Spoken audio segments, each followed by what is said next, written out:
Hey everybody, so we got another live stream here. I'm going to post this inside Twitter as well if anyone wants to keep the party going and also jump into any other questions you guys have. So I really wish that YouTube had like a screen share function so I can show more, but I'm going to be dropping links inside the comment section. But if you guys have anything you want to jump into, feel free to ask now.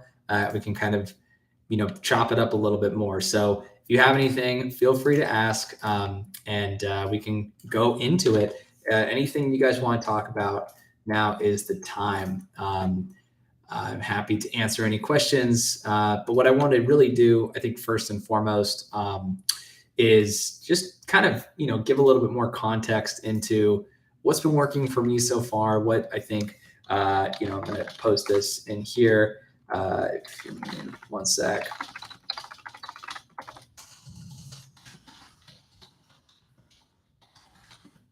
All right, just sharing this with our group. But yeah, what's been working with us so far is basically really thinking about everything in terms of product. And I know that a lot of agencies, as I talked about in our uh, AMA that just happened on Twitter, they're not really thinking in terms of product, and that's a problem because when you get to that $2 million mark as a business, you really are forced to think through your product. And the worse your product is, the harder it's going to be for you to actually grow and scale. So typically what you want to do is think about product early on for your agency. And what I call it for most agencies is the traditional trap, which is the issue most agencies have with scale because they don't realize how boring and common their agency is, right? That's the issue. They don't realize this because so often it's the case that most people will basically tell you just to copy a model that happens inside an agency. So let's say you want to start a lead gen agency. People will just say, just go find a lead gen agency that's already doing well and go copy their model, right? That happens all the time. It just doesn't work because you end up just doing the same thing. And then once you hit a point in the market where you're scaling, then people will start to downvote you in a sense. They'll say, hey, this product is not as good as what we need.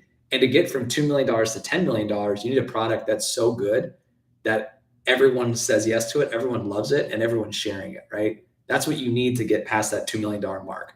To get to $2 million, you can actually do just from pure hustle and gain a good enough product to get to 2 million. But good enough doesn't cut it at the top, right? If you want to be at the top, you need something that's incredible, that is 10 times better than your competition. And so that is really where the focus needs to be, what you need to be focusing, what you need to be doing if you want to grow and scale. And I see some people are hopping in right now. If you want to ask questions, feel free to ask here and we can keep the conversation going as far as how you can grow your agency, how you can hit millions of dollars in revenue, even if you're in your 20s or at any age, right? Nowadays, it's such a great time to be building businesses, and more people have businesses launched than ever before, especially agencies. Agencies, and here's something that you guys should also know. Agencies have a positive reputation because it's a really easy way to start a business. It's really easy to learn how to become an agency. There's no overhead. There's all these things that make it really easy to become an agency. The problem with that, though, is it's also part of that traditional trap. You could even call it like the cash flow trap or something like that, where you get money up front. You get a lot of money up front, but then what ends up happening is the actual profit for your agency disappears, right? Because you have, at a certain point, your product needs to be really good in order to sustain really good profit margins, right? If it's not, then your profit will get crumpled, right? And you're not going to be able to grow past a certain point. This is typically why most agencies actually are more profitable in the early days than they are later, because it's very hard to operationalize people, right? Because people have their own desires, they have their own free will, they have all these stuff. And because of that, you need to treat them with respect. And because of that, it's very difficult to push them over the edge and say, like, do this, do more work, be more operationally efficient. Also because people are erratic. Like, you don't know what somebody's going to do. You can't plan on it the same way you can with a software or with a course or something. There's a lot less planning and predictability that goes into that. You have to do a lot more management and all this stuff. So when you build a business model that's built on humans and it requires human labor to actually do really well, you're going to have unpredictability. And so it's a great business to have. It's really fun to have. But when you're trying to grow and scale an agency, if you don't realize that your profit margin is quickly eroding, the sooner you try to scale and the faster you try to scale, that's really the biggest reason that most agencies don't make it, or they think that the cash they're getting in, like instead of a software, maybe the price is like $97 a month, or a course where the price is like $130 something, where that seems small, your profit on those actually might end up being bigger in the long run and more sustainable than a service business where you have to continuously operationalize people every single time you hire somebody and scale them in order to sustain profit margins, right? So if I were starting from the very beginning and I was starting my agency from day one, what I would do is I would focus on getting the bread and butter profit margins locked down. I'd focus on building an incredible product. I'd focus on building a brand. I'd focus on building content, and that would get customers locked in.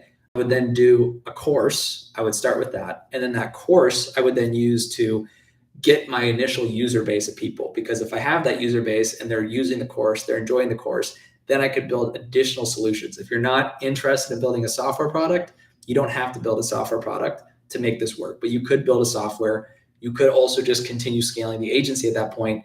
And I would wait until I maybe had like 100 course subscribers or owners or whatever.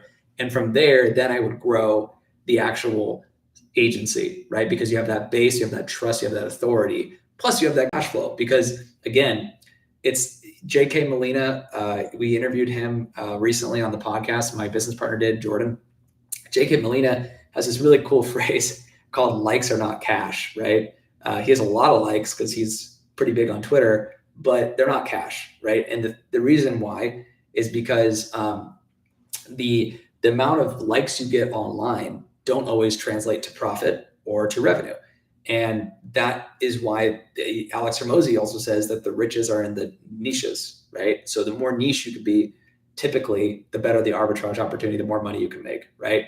And so in this case, what I would say is ultimately the same is true for your profit margin when it comes to how good your product is. Your product is what allows your profit margin to grow and to be better. The worse your product is, the smaller that profit margin will become, right? You need to have a really good product, really good. It needs to be like 10 times better than everyone else in order for you to grow and scale and actually sustain that margin over time, right? And so when you're building your agency, just keep that in mind, that ultimately that profit margin is quick to erode. And if you don't start off with a brand, you don't start off with an incredible product, you're just going to be fighting an uphill battle, and you're going to have to overcompensate with more and more outbound prospecting. So even though I teach cold email marketing and I have a lot of videos on it that have done pretty well on YouTube, the thing about it is that's not the answer in the long run. Email marketing is an additive thing that will help you grow and scale incredibly fast. It's not the thing that's going to help you grow, period. To do that, you need virality, you need good referrals, you need amazing products, you need content, you need a brand.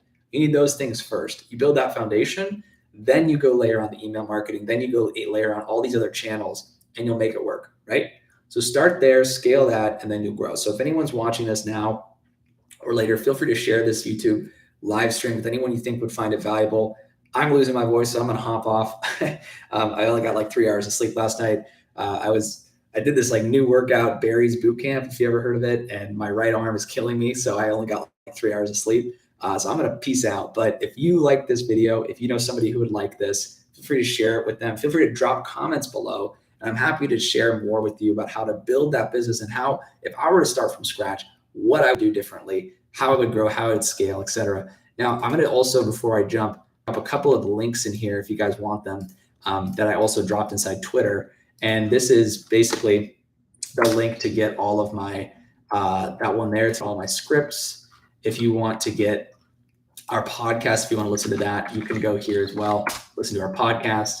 That's the link for the pod. If you want to listen to how I would grow and scale everything from scratch nowadays. And then let me see, there's one more. Okay, so there's an SEO analysis folder. If you want to have all the SEO analyses that I have to grow my business, you can use those as well. Those are like the video analyses I made. But again, appreciate it, guys. I'm going to be doing this debrief after every Twitter AMA. So if you want to stay around, you want to be involved in these, It's Wednesdays at 1 p.m. PST. You can catch the recording afterwards.